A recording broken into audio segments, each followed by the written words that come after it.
I am Mark Tilley from Santa Fe, New Mexico. I love to get out to all the WordCamps. It's just a great community. As I said, I've been 40 years in software, a real dinosaur, and I'm learning still. Every one of these I learn more and more. How many of you know about content curation? Someone's, yeah, good. How many of you have tried it, actually? Less, okay, good. Well, that's what we're going to be working on today. You know, content is what you're supposed to be doing with your website. And most of us, though, you know, we're way too busy. We got a business to run, right? Or maybe you're developing websites for your clients, and you turn it over to them, and guess what? Nothing happens. They're way too busy. They're like this. You know, it's just hard to get going. It used to be you could do things like buy your SEO. You get link farms. You could stuff keywords in there. Remember the old days? You'd put a keyword in with the same color as the background, and you'd hide them all over. Google's gotten way too smart for that stuff. The next level was auto-generating content. You know, there was all sorts of tools where you could just throw content up on your site, and that worked for a little while, maybe a day or a week. These days, you know, Google, you really have to play their game, and that's content marketing. If you don't want to end up like that. It's amazing how many of my clients, when they tell me what website they're on, this is their blog. And you know why? It's just hard to get going. You know, it's never going to rank very well like this, though. And you know, if you're really looking for just a business card type site where no one really finds you except if you give them a business card and then they go to your site and you know, it's got a few more pages, you know, that's okay. But most people want more than that. They want to get something out of their site. This is sort of what you want, a nice showpiece site with all sorts of beautiful content. You know, if you have a lot of content on your site, it's going to rank well. Google's going to love it. You know, that's where the goal is. And the best way I like to think about search is Google is really pretty smart now. It's almost like a person. And when you're asking a search question, Google thinks of it as a question. Who best of all these sites out there is going to answer this question the best? And that's going to be someone who has a lot of content, a lot of things that are germane to this site, you know, to this question they came in. For instance, let's say you're a tax lawyer here in Atlanta. Everyone, there's probably hundreds of them, and they all say that they're tax lawyer somewhere on their site. Maybe they put it a bunch of times. So when you ask for a tax lawyer or questions about tax law, how does Google pick? Well, maybe one of these sites has a lot of articles about tax law. And you know, it has articles about real estate tax law and local tax law and changes in the federal tax law. Compared to all these other sites that say, yes, we do tax law, this one looks pretty broad, pretty big. Google's going to like that. That's how you start ranking up in the Google highlights. Content curation is a great way to get started.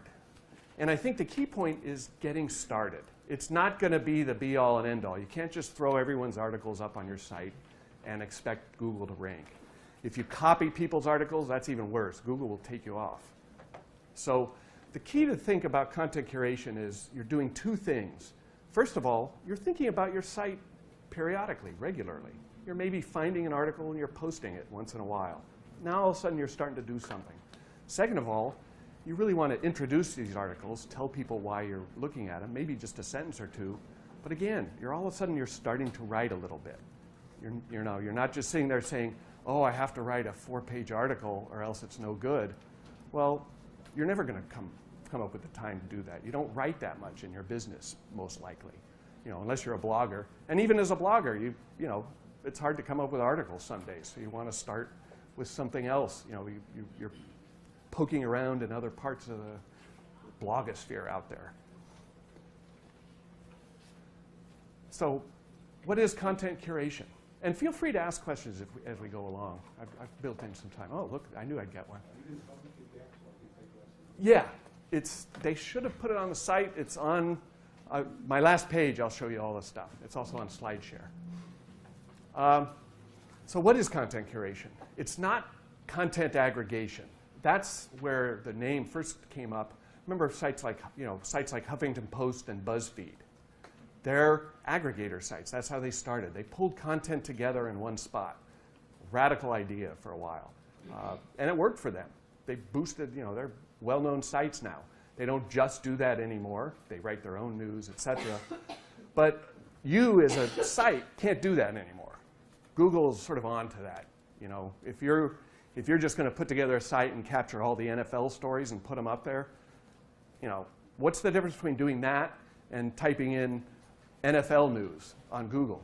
Either way, you're going to get hundreds of articles. No one's done any work to tell you what are the best articles or what is it that you might want to read. That's the problem with aggregation. The value of curation is spending the time to find the good articles, to find some articles that your community, the people that you want to reach or that are coming to your site, want to look at. And that takes a little bit of effort. You know, there's a little more to it than just throwing stuff up on your site. You've got to think about it a bit. Some examples. A real estate agency. You've got to, you know, all real estate agencies are going to have a bunch of listings in my area. But what if you also are putting up articles about the latest community pool that might be going in, or changes to the local laws, or maybe something happening with the police department, or what's happening with the schools? Well, now your site has some stuff that someone moving into the community wants to read. You've done a little bit of curation. You've gone through the fire hose of content out there and put together some things that your clients might want to read. And that's going to bring some people back. That's going to make your site different. And it's also going to answer the search question better. It's going to be fuller. Same like you've got a local pop-up store. And instead of just having pictures of all the things that's going to show up in your site or your store, you also put in information about the designers, their rags to riches story, or how they stumbled upon doing their first shoe design, or whatever. Now you've personalized your site. You've personalized the store, and people will remember it. And they'll say, oh, I want to go see that designer that's going to be at that store. You know, one of my favorites, I have a garage flooring company. You know, what are you going to do with that marketing? But anyway, they come up, they find articles on, you know, all sorts of horror stories of people doing garage flooring themselves. You know, this stuff is very thick and sticky, and, you know, I saw some pictures where there's guys have stuff stuck in the middle of their garage floor. It's sort of epoxied in there. You know, and now that's a great site because people look at that, they read a few of those articles, and they say, I'm going to call the professional. I'm going to call this guy. I'm not going to try and do it myself. You know, so those are some examples of what curation can be. Curation starts basically with something you should be doing, most likely. If you're a business, you're reading a lot of stuff. You're reading about your industry, your trends. You're reading about what's happening in the news to your local community, whatever it is. All you have to do is maybe just start bookmarking a few of those articles. You look around and you say, oh, that's a really neat article. I'm going to bookmark it. Or maybe you use a tool like Evernote or Buffer or something. You capture it into a tool. In fact, in curation, this is probably the area where tools help the most. You know, reading a lot of stuff, how do you keep track of what you want? What are the best articles? A lot of tools like, I have a curation program. There's a lot of others out there. Basically, they help gather information on a regular basis. A lot of them will have a little AI type thing where you can say, I like this article, I don't like that, and it starts learning what you like. So you basically have a nice way to pull stuff together and a nice way to identify the articles that you want to curate. That's where I think tools help the most. But really, there's no substitute for reading a lot of stuff. And hopefully you're doing that already. The first step now is just starting to think, would my clients like this? Or would this make a difference to someone? Or is this something I want on my site? You know, is it going to tell someone something? Once you've found a few articles, this is it. This is a curated article. I mean, you can make it this short. That's what I mean by this is a great way to get started. You put in your comments, have a little excerpt from the article, you tell your clients where to read it. That's it. That's the fundamentals of content curation. Your comments should basically be setting the stage. You know, you're selling this article to your clients. You know, you should write a little overview of how this is going to help your clients. Write an opinion on this trend the article's talking about or idea. You know, maybe you wake up and this is the 15th article you've seen about this trend. You're just pissed off. And you say, I'm pissed off. This is the worst trend in the world, blah, blah, blah. Whatever. You're starting to open up. You're writing a few sentences. That's all it takes. You know, how does this tie into your product or service? You know, that's an easy one usually.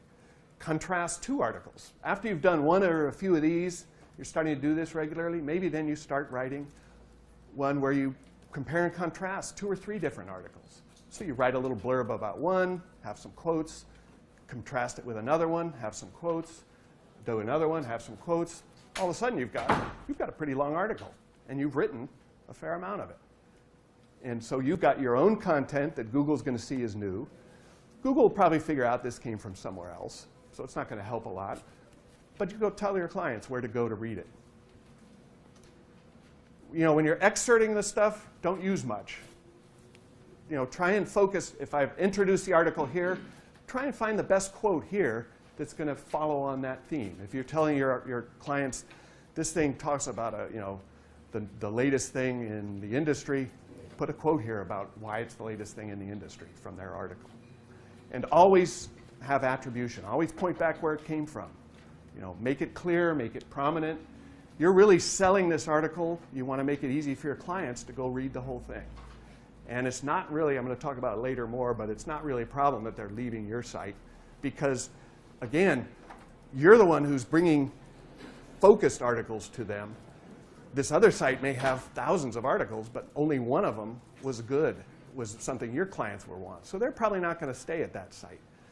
You don't have to curate from your competitors either. That doesn't help. Yeah? So is it better when they just leave your site, or do you have it open in a new window? I mean, you can do that. People have it open a new window. I usually just let them go because, you know, opening a new window, then they feel you sort of constrained them. And it's better to let them go because, like I said, most likely they're going to remember that, you know, this site they just sent you to, you know, here's a good article, but I look around, oh, there's not a lot of others I like. But, you know, the site I came to first was good. Yes? Do you need permissions? Yeah, I'll get into if you're just doing this, not really. There's something called fair use. I'll talk about it in a bit. I have a whole section on legality. So, you've done your curation. You put some articles on your site. You got to share it. You know, start putting it out there. If you're active in Twitter, tweet it out. There was a great presentation earlier that I saw about all the different ways of sharing and social media. I'm not an expert on that, but I do know you've got to do it.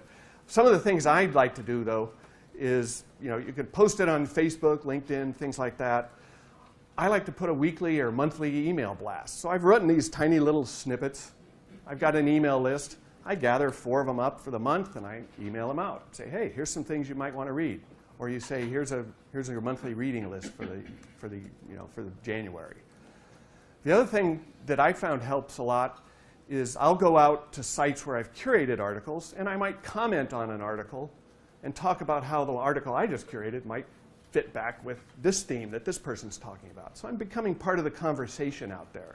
You know, so if there's some blogs that I respect, you know, I might, you know, do some commenting and talk about an article I found that follows along this theme. So, you know, I'm getting out there a bit. Just some ideas. If it's a long, yeah. So when you're making the comment, do you put a link back to your? You know, it depends on the site. You can, you know, say, hey, come here to read the article, something like that. Especially if it's a longer piece that I did, like a curation of multiple articles. Then I'm adding some significant value, and it's not something they're going to get. You know, if I'm just curated, like I had the last time, just one article, then typically I'll just say, go look at it at the site, you know.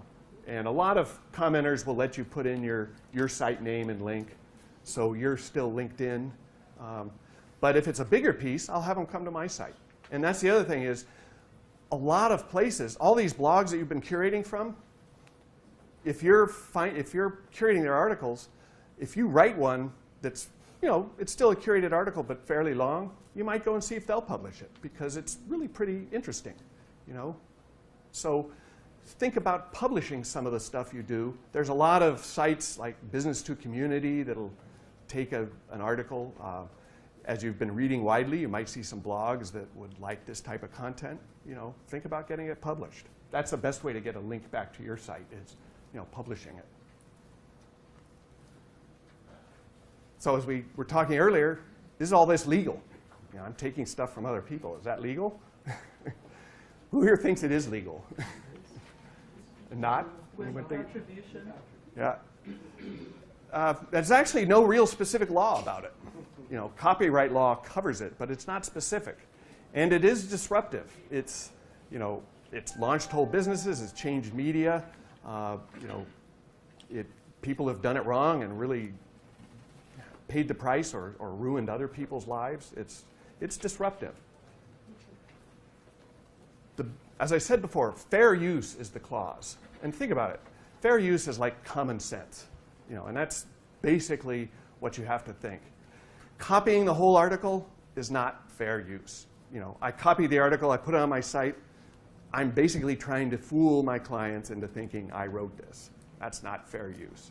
Even if I copy good chunks of it, it's sort of saying, you know, I did this. That's not good. And the other thing is Google will find out. They know where the first one is. They can figure out copies like that. I've had client sites delisted because they were copying. Yeah, because that's what's called plagiarism. It's plagiarism, and it's illegal. You cannot do it. So even though you think there's a gray area there, no, that's plagiarism. Yeah. When do you run into trouble with Google?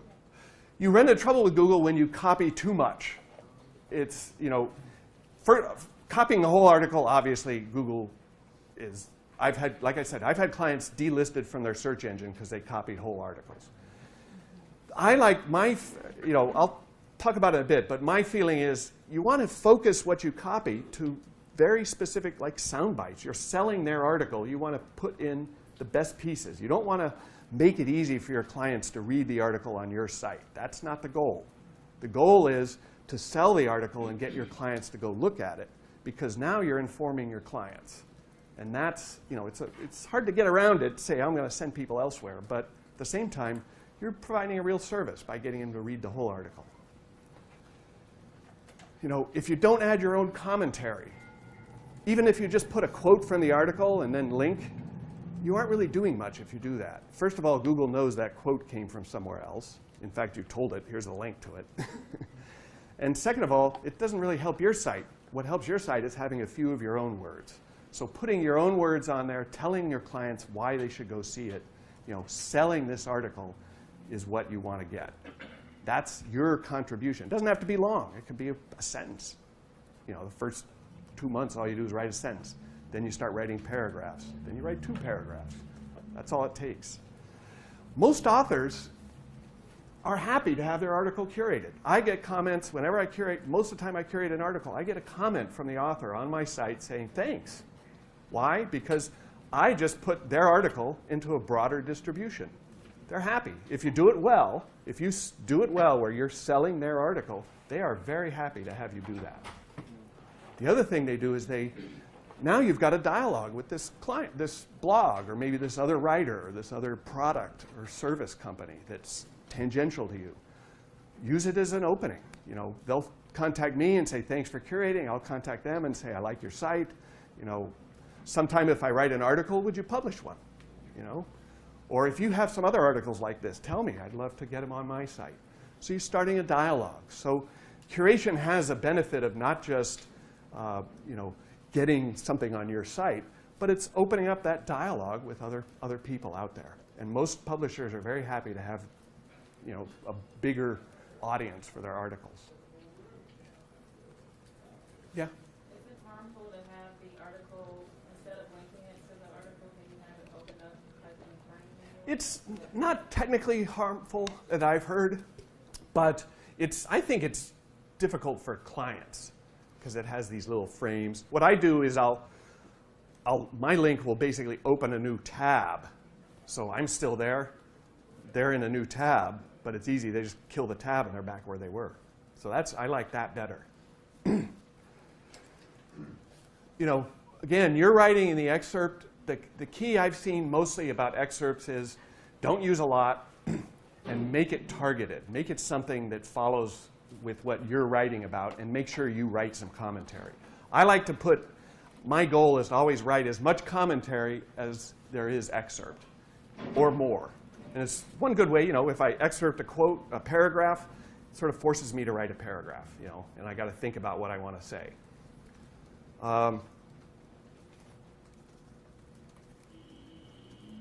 And in the commentary, I mean, use the quotes, use the Google, the WordPress quote thing, so it shows up as a quote. You don't want to hide it, try and make it look like your own. Make it a quote so you can tell that it's specifically from that article.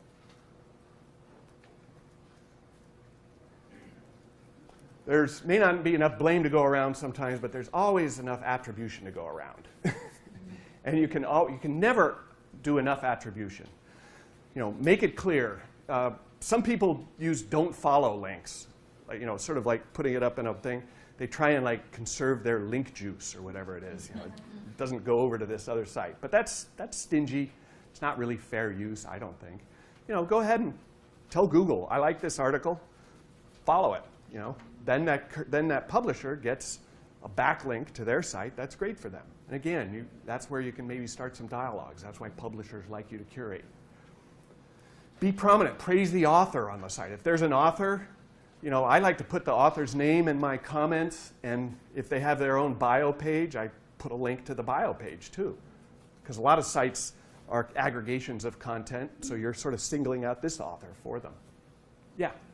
You touched on legal issues, but some sites actually, when you leave their site, you go to another site, they also warn you about any call to action in the target sites we're not responsible for. So what's your look at that? What's your I wouldn't curate an article from a site I didn't want my clients to go to. So that's sort of how I look at it. Is first of all, I always go to the site and look at where this article came from, because I've seen some really good articles, but they were already curated once or twice removed, and they're on a site where they're a copy. And as soon as you go to the site, 15 pop-ups show up. Let's say you use the high security HTTP Yeah. Right. But the other side might not use. Right. Or Yeah, you'll get a what's warning. your legal obligation at least. Mm-hmm.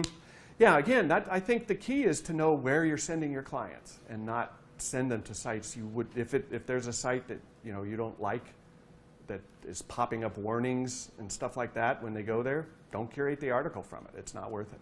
That's the sort of my rule. Mm-hmm. In terms of the attribution, would you just say read more with the link, or would you, how much detail would you provide? I usually say, go read the article with a link, and then the link is usually their website name. So I usually try and be very specific with my attribution. This is where you see the article, or go read more. The other thing I do is, like I said, with authors, I put the author's name and make that a link if there's a page that they have somewhere, or maybe the about page at their site. I think that's a nice touch. So, if I'm going to get something from somewhere, according to this and this, and I put the link right there. Yeah. Or Yep, that's a good way. based on films, that way Mm-hmm. you know you're going to have a conversation with people that know in advance or something. Mm-hmm. Yep, and that's a good way. And then at the bottom, I've seen some where they put it at the top, they link it in the middle, and then they put it at the bottom. Like I said, you can never have enough attribution. It doesn't hurt to have it linked 15 times. The other thing, though, that's hard, yeah. Sorry, Mm-hmm. I just have one quick question. I know you mentioned that you would have comments on your post. Would you recommend that for a business website? I don't get a lot, so it works out pretty well. If you were getting a lot of comments, yeah, I could see that might be a difficulty, but I don't really get a lot, so I let people do it. And precisely, the reason I keep it open now is because I get, usually the curator is the one commenter I get. Most business people don't seem to comment much, but. You just got to be paying attention to other people and write back stuff. Yeah, I do. I use comment spam, and I have to, clear it. Definitely do that, because there is a lot of weird comment stuff going on. The hard part, though, is images in attribution. You can curate, if you think about curating images, think about, you don't want the big full-page image. You usually want to curate a thumbnail of an image. It's almost like an excerpt. It's small enough, you can see it, gives your post a little pop, but you also want to curate where it came from. You can put that in the alt tag or make a caption on it. The hard part is, a lot of times, you curate an article, it has an image, but the image itself came from somewhere else. The person who wrote the article didn't make the image. So now you want to trace down where that came from. Sometimes they've curated it well, and you can just copy where it came from. If not, I use Google image search. You put in the URL, it does its AI stuff and figures out all the sites that have this image. It's amazing how many places some of these images go. Usually, if you look at that, you can say, oh, this is the site. That looks like where it came from. If not, what I do is I look for the site that has the biggest image. Because if you're going to go to the trouble of making an image, typically you make a big one. And if most people are copying it, they're usually making a smaller one. So usually if you find the biggest image, you go to the site, oh, that looks like they created that image, then link there. Yeah? Are there any issues, let's say you're curating an article that used the stock image that they paid for, and you show a thumbnail of that stock image on your curation site. Are there issues there? Yeah, it's, thumbnails are, I find images much harder to figure out fair use. A thumbnail, I've read many articles that it's okay, but I have had clients who've used too many stock images and gotten notice from the stock company. Now, I'm not sure if they were curating them or they were just going and grabbing them, but what I do is, especially if it's a stock image, I tend to steer clear. There's sites where you can get images. I use a plugin called Zamanta, which pops up images for me, and most of them are I can't remember the licensing, but some sort of royalty-free and free use type licensing. But yeah, I tend to if I see a watermark in an image, or it says it's a stock image, I tend to stay away, just because they usually have people to go after that. Yeah. What was it called? Zamanta? Zamanta, Z-E-M-A-N-T-A. They're sort of a curation program, but they find related articles and images, and I've used them a lot. And also just doing searches on for images. So basically, we talked about the basics of curation, just getting some stuff posted on your site. We've talked about, is it legal, and one of the pitfalls to watch on. So I'm starting to do this. How is it actually going to help me? How's it going to make my visitor, my rankings go up? That's the whole goal of this. First, your site's a little more vibrant now. Think about it. If you're posting a curated article every week, something's happening. It doesn't look the same as it did 6 months ago. It's changing. Search engines see a wider variety of stuff on your site. Where you've been writing your little paragraphs, well, guess what? You've got little keywords in there. So, for instance, the tax law example. I've been curating articles about tax law. I write a little paragraph that says, here's a great article about real estate tax law, some of the changes for the Atlanta area, some things to think about. Well, now I've got real estate tax law. That's a longer keyword. It's what they call a long tail keyword. If I'm searching for tax law, if I'm searching for real estate tax law, it's a longer phrase. I've got a little broader, denser site there. So those sort of things are happening. Search engines like Google likes to see things happening at your site. If it's just sitting there the same as it was 6 months ago, it starts falling on the rankings. So even though you aren't doing a lot of writing, you're doing some, you're writing these little paragraphs, you're doing it regularly, or pretty regularly, you're starting to get some content up there. If you're promoting it with the social media, if you're getting posts, if you're tweeting about the fact that you just curated an article, if you're blasting it out on emails and doing some commenting, you're starting to create sort of a web of connections to your site. Nothing huge, but it's starting to happen. You're building some authority for your clients. Let's say you're curating these articles, your clients like them, you email them out to your clients, you stay a little bit of top of mind. Oh yeah, well, who is that company that I just read this neat article about? You're a little bit of top of mind there, more than your competitors. So that's the first step. You're starting to get real content on your site. Your site is moving, it's vibrant. The next thing is curated articles themselves can rank well. I wrote an article on, is content curation legal? About 4 years ago I did this. I pulled together, I read 5 different articles. Some were very scholarly legal, others were very trendy, others were talking about the whole aggregation concept. And I put it into a sort of compare and contrast and wrote up this, I just wrote, here's one article, here's the main points, go read it. Here's another article, here's what they say, go read it. I did that. Well, that article now ranks on the first page, since the 4 years ago I put it, it ranks above almost every single one of the sources I curated from. And you wonder, well, how could that be, Well, the reason is, again, Google is asking what page, what article is going to answer this question the best? And if you've done a broad sort of overview, that's answering the question maybe better than one targeted little article, right? So think about curation as a way to sort of look at bigger picture things in a structured way, an easy way for you to write. I didn't have to sit there and just read legal journals and come up with an article. I read a lot of very good sources, put together an article, and it worked. It's also Google Analytics. This article landing page is in my top 10 for the last 4 years. I get landing hits on it every day, every week. Yeah. Did you get yourself published as an author using that? I put myself, yeah, you see I'm the little author. Sure. Because it's, it was my article, but I did use some sources, and almost like a journalist, right? A journalist will say, here's some sources. So, every one of them was well documented, and over-attributed. But I did put together the piece that covered up 5. So think of it as, you're starting to write these little snippets, those simple curated articles that I showed in the beginning. Well, as you get practiced, you start writing more and more. And that's where I found the best thing about curation is, I'm a business owner. I don't have time to write, but look at what happened. It's like a short course in writing, curation. I start writing sentences. Then I start writing paragraphs.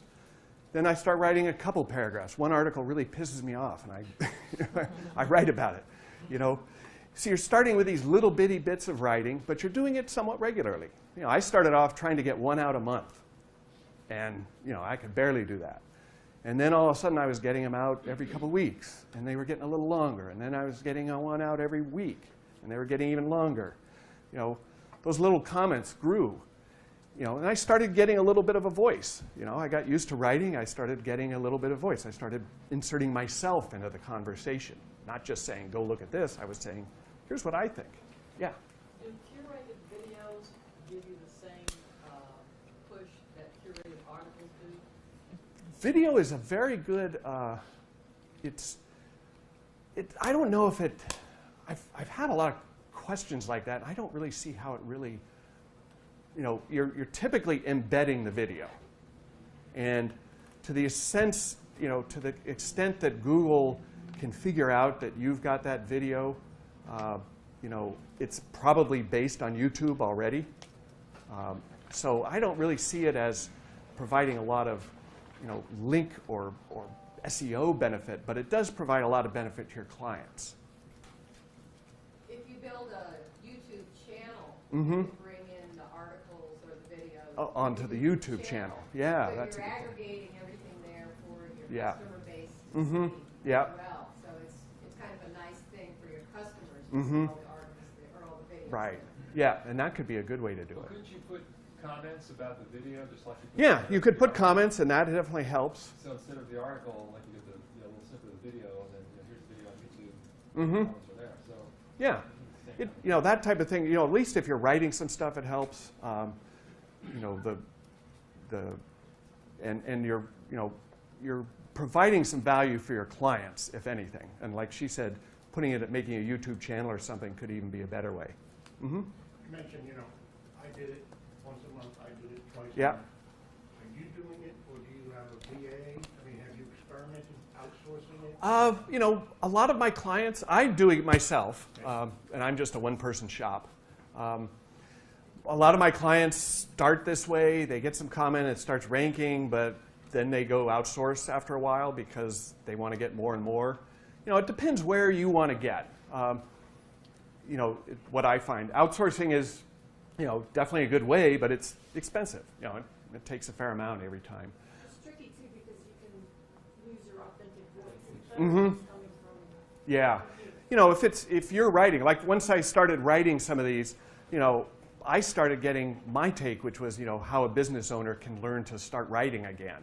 And so I eventually started morphing it where I was writing articles like that and posting them on Business to Community and Yahoo Small Business and things like that. So I think there's value in doing it yourself. I can write, you know, a better, you know, I have a lot of experience in curation. I can write a lot of, you know, I have a take on it. I think, like you said, it's probably more authentic than a marketing person who, you know, probably understands it, but, you know, doesn't have a voice like I do. So that's where I think it helps a lot. And you start building your own ability to write over time. Yeah? So as an author, should you put your name or your business name? I put my name as the author, but the link goes to my site. So that way, you know, the site becomes the promotional point. Back there first. Are you selling ads? No. I just use it for my, you know, my site for plugins, my plugin, and I just want it to rank well. Yeah. Yeah, I wanted to say that if you did not hire a marketing person, but like a real writer, who knows how to work with who knows how to work with dynamics and voice, Then you could do it it. would very much sound like who you are. Yeah. I mean, like I said, I've had a lot of customers who started off and then said, you know, I want to get someone to write this stuff, and because my business is growing and my presence needs to grow, and, you know, that's where I need to bet. I've focused, most of my clients are much more just single person, small business, just getting started. You know, I'm happy if they can get their business off the ground a bit. Curation helped them to get to a certain point, and then they brought in some help and took off. That's wonderful. Yeah. I'm just wondering how this really helps with on the SEO side. Mm-hmm. When you think about the thin content that you've created. Yeah. When you say, okay, I'm going to put together a couple of sentences. Yeah. Then I'm going to use a couple of sentences from their content, and then a link Right. on one page. Yep. Very thin content when you're competing to get on page 1 in 2017 of Right. Google, where most experts would tell you you need an article that is about 2,000 words or so.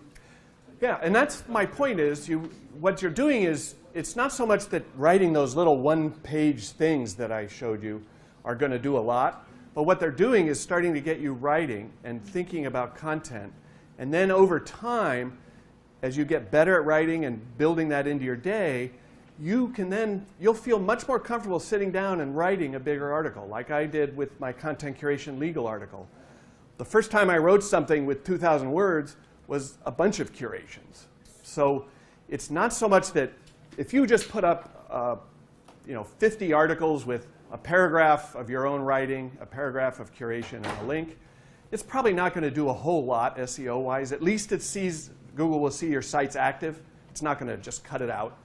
The keywords are there. It does do a little bit.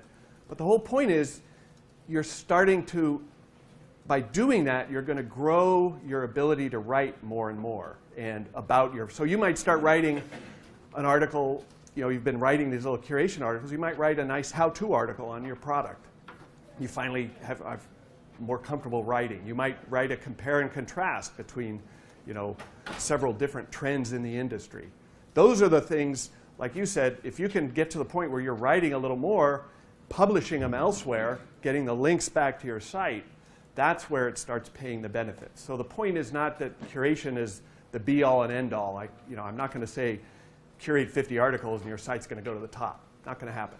What I can say is if you do a regular practice of curation, most likely it's going to go to a point where you can get more and more content than just those curations. And at that point, either you keep going because you found you like it, or you bring in a writer, or you hire someone to do it. But you've got started, and that's the key. You don't want to be just still 6 months from now looking at your Hello World blog. And so that's how it ends. Start with what you know. reading. Use curation to build your writing skills. Create a regular schedule of curation, and then grow into some original writing. So it's a process, but it can lead you to getting yourself found. Any other questions? Yeah. More of a comment. When I sat down, I didn't know exactly what we were going to be getting into, and I sort of rolled my eyes when I was content curation. But absolutely, you're correct. People who there's so many businesses, small businesses that don't do anything. Yeah. And they're not going to improve based on nothing. So doing stuff like this, if you've got a product and there's a brand out there that sells this product, they've got content, and all you've got to do is work on that, and that content now lives on your site, even if you just did a sentence or two. And that allows everything to just snowball and roll for your website. Yeah. And the more you do, the more you write, the better your writing's going to be. So, and that's the thing. And even if you're doing just that, if most little businesses, you're going to stand out just having some content curated like that, even though it's just a few sentences. Most of them don't do anything, like you said. So you're already there. I get the goal about mixing it up. Yeah. Curated, short posts, long posts, or white paper, whatever you want. What about evergreen? Do you build in an evergreen component? Yeah, I usually recycle a few of my posts, and I don't just like dig it out and put it up there again. I tend to change it a little bit because times have changed. But some of them are pretty evergreen. Like is content curation legal is something that just sort of keeps going and going. I repost it. Yeah. Every industry, your flooring industry, probably has an influencer. Industry giant. You mentioned dialogue. Yeah. Which comes first? And then you reach out, do you find the influencers? If the blogging gravitate? Yeah, because what happens is to do curation, you're reading fairly widely. You're starting to see posts from that industry site that's sort of the influencer. And the first thing I usually do is I'll curate an article from them or two. And that way, a lot of times they know me through that. If not, I may even post a comment on their site. Hey, I like your site, and and I curated a few articles, and and I'll keep, and I'd like to do more. Yeah, you create the warm and fuzzy with them. Yep. How much of readership actually goes directly to websites nowadays instead of going to social media links or? Yeah, that's a tough question. I don't know. That's why I say if you're curating like this, it doesn't hurt to post these things on Facebook. So if you've got a Facebook page, you curate a post on your website, post a little lead into it up on Facebook. Tweet about the fact you did it. To me, social media is like a broader network. If you get a good picture, or you find a picture that you like, or you make one, put it up on Pinterest. That's one thing I'm trying to think about is how can I turn things into pictures that I might post on a Pinterest or an Instagram versus always being text. Those are things you got to think about. Can you access your slides anywhere? Yeah, let me get to that page, and they're at my site, www.targetinfo.com. The first blog post there, content curation slides.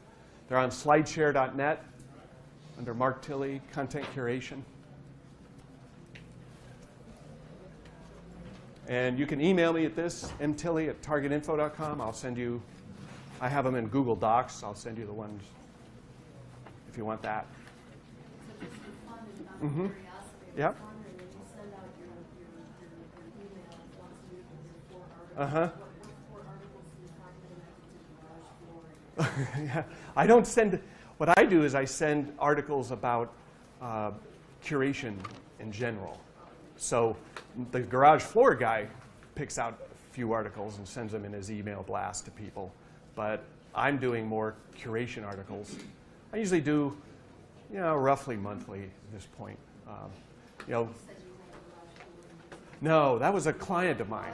Yeah, client of mine. Yeah, he does garage floors. Yeah. Yeah, he's generating them all the time. Yeah, I've got, clients are from all walks of life. It's amazing what they're up to. Yeah. You have a Twitter handle? What's that? Twitter, you have Yeah, it's At my curator. I thought I had it up there, but I guess not. At my curator? At my curator, MyCurator. What's your email? That's, Cut off. yeah, it's M. M as in Mark, Tilly. M. Like an N. Yeah, it is just a little cut off over there, isn't it?